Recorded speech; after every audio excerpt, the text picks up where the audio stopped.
Major Mohammad Shah, अगर आप मुझे सुन पा रहे हैं तो मेरा अगला सवाल आपके लिए होगा कि जब ऐसा ही एक हादसा पिछले साल रामबन में हुआ था जम्मू कश्मीर में, तो वहां पर आर्मी आई थी बचाव के लिए।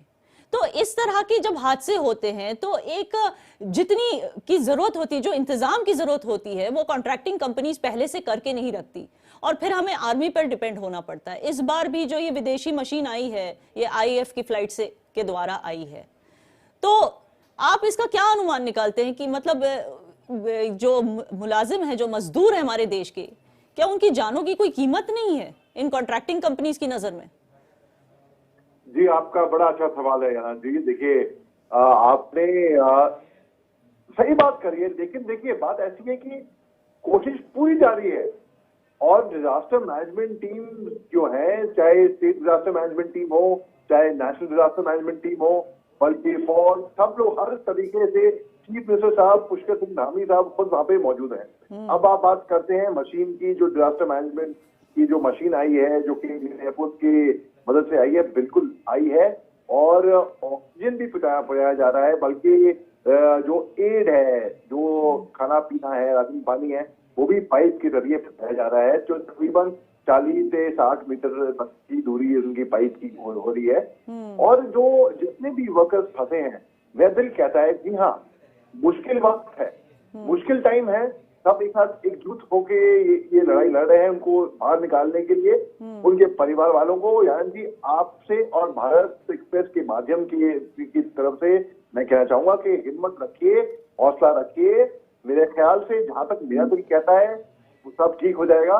और रही इक्विपमेंट की बात, हाँ, फैक्ट है कि हम लोग क्या है कि जब कोई डिजास्टर हो जाती है तब हम जागते हैं। हम एक कंटिजेंसी प्लानिंग तकरीबन मोटे तौर पे नहीं कर पाते। तो ह्यूमन लाइफ को थोड़ा लाइटली भी अगर हम देखें तो ऐसा भी लिया जाता है ओवरऑल। और लेकिन इसमें काफी सुधार आया है, ऑफ लेट काफी सुधार आया है। पहले तो ह्यूमन लाइफ तो वॉज वेरी चीप, उसमें तो किसी को परवाह थी नहीं कि कुछ भी हो, ठीक है, इतने ठीक है। लेकिन अभी सीरियसनेस आई है और जैसे कि अभी हमने इक्विपमेंट मंगवाया है, पहले तो ऐसा भी नहीं था। पहले तो हम केवल विदेश में देखा करते थे, अरे विदेश में एक जानवर भी कहीं पे फंस जाए, पंछी भी कहीं पे फंस जाए, तो दुनिया भर के हेलीकॉप्टर, डिजास्टर मैनेजमेंट टीम उनको वहां से रेस्क्यू करने में लग जाते थे। और हम देखते भी हैं, अक्सर ऐसा होता है। हिंदुस्तान में अब ऐसा होने लगा है और मुझे बड़ी खुशी है इस बात की। और बेहद दुख है कि हाँ, हमारे साथी वहां पे फंसते हैं, लेकिन उनको मैं ये उम्मीद भी देता हूँ, ये आश्वासन भी देता हूँ उनके और उनके परिवार वालों को, उनके परिवार वाले जो बहुत कंसर्न होके हमें देखते होंगे इस वक्त, कि मेरा दिल कहता है कि एक एक नागरिक को वहां से निकाल लिया जाएगा। मुश्किल टाइम है, मलबा वहां पे काफी मलबे को हटाया भी जा रहा है। और लेकिन एट द सेम टाइम ऐसी घटना कहीं और दूसरी जगह पे ना हो।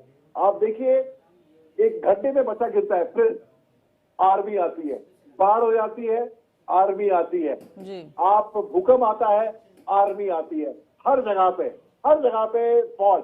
आर्मी की में मतलब है army, navy, air force, Indian arm forces, defence forces.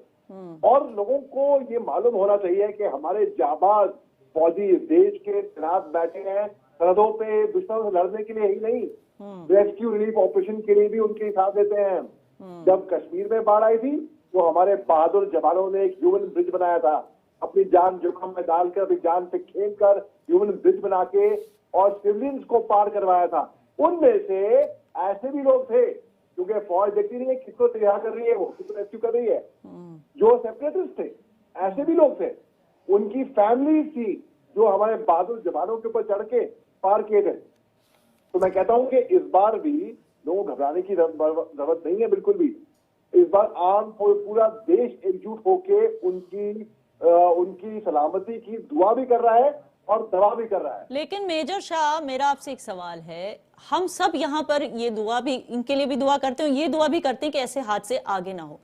लेकिन क्या आपको लगता है ऐसे हादसे आगे ना हो, इसके लिए काम किया जा रहा है? क्योंकि जब पिछली बार मैंने जो रामबन का जिक्र किया था, वहां पर जब ये हुआ था तो जो कॉन्ट्रैक्टिंग कंपनी है उसको सिर्फ 8 करोड़ का पेनल्टी दी गई और उसको कहा गया कि सिर्फ 6 महीने के लिए उस पर बैन लगाया गया। मतलब कि 6 महीने बाद वो फिर से पब्लिक वर्क्स अंडरटेक कर सकती है और फिर से ऐसे हादसे हो सकते हैं। तो क्या आपको नहीं लगता है एक तरह की लीनियंसी की दिखाई जा रही है कि ज्यादा स्ट्रिक्ट रूल्स होने चाहिए जब ऐसे एक्सीडेंट्स होते हैं जहां पे जानलेवा खतरा है, क्योंकि ऐसे जोखम का काम करते हैं हमारे मजदूर, और जब उनके साथ ऐसे हादसे होते हैं तो सिर्फ एक पेनल्टी देकर और 6 महीने की जो बैन लगाकर कंपनियों पे, क्या ये इतना काफी है आपको लगता है? आपने बड़ी अच्छी बात करी और ये बड़ा अच्छा सवाल ये पूछा है, क्योंकि इस सवाल के जरिए इस देश में कम से कम एक अवेयरनेस, एक जागृति तो जागेगी। ये लोग जान जाएंगे कि जी हाँ, के जो पेनल्टी लगती है वो काफी है। नहीं, मैं कहूंगा, अभी भी मैं कहूंगा कि कितने भी 8 करोड़ हो या 8 अरब हो, वो एक भी इंसान की जिंदगी के बराबर कभी तुलना नहीं कर पाएंगे। तो वो पेनल्टी काफी नहीं है, पहली बात तो ये है। और दूसरी बात है कि प्रिवेंशन बेटर देन क्योर, कि ऐसी कोई नौबत आई ना। हम ये क्यों देखते हैं कि ऐसी नौबत आई, फिर हम पेनल्टी लगाएंगे, फिर ऐसे पे सजा देंगे, ऐसी नौबत आई ना। पहली बात तो ये है।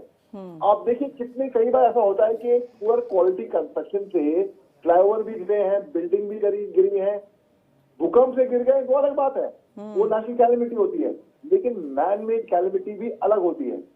अब चाहे मैन मेड कैलेमिटी हो चाहे नेशनल कैलेमिटी हो, अल्टीमेटली हमको ये देखना होगा कि हमारे किसी भी एक भी, चाहे मजदूर हो चाहे कोई भी हो, हमारे किसी भी नागरिक को एक खरोच ना है, बेसिकली एक खरोच ना है। बिल्कुल। और उसके लिए हमको इसकी पूरी तैयारी करके रखनी होगी। हम अनफॉर्चुनेटली तब जागते हैं जब कोई प्रॉब्लम होती है।